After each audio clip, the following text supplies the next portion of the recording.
నమస్తే K24 news. హైదరాబాద్లోని రహమత్ నగర్ ప్రాంతంలో తీవ్ర విషాదం చోటు చేసుకుంది.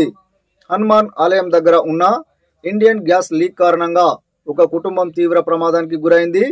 గ్యాస్ వాసన గమనించిన స్థానికులు వెంటనే అప్రమత్తమై ఇంట్లో ఉన్న ఇద్దరు చిన్నారులను బయటకు తీసేందుకు ప్రయత్నించారు.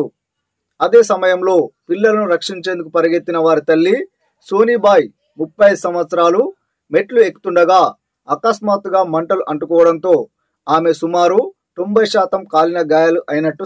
ఈ ప్రమాదంలో ఆమె తల్లిదండ్రులు వేణుగోపాల్ మరియు లలిత కూడా గాయపడ్డారు.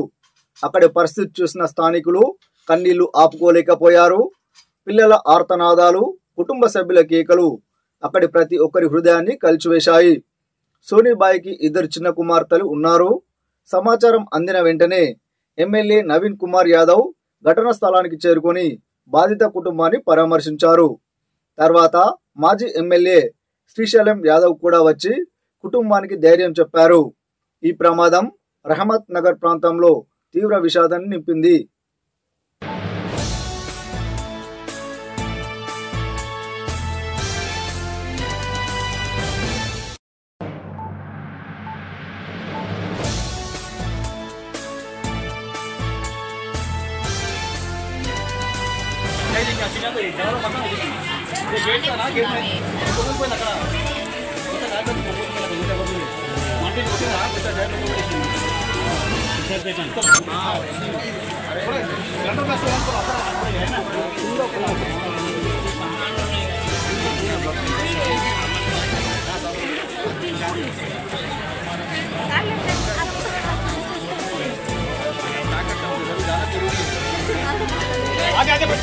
मम्मी के पास लेके जाओ मम्मी का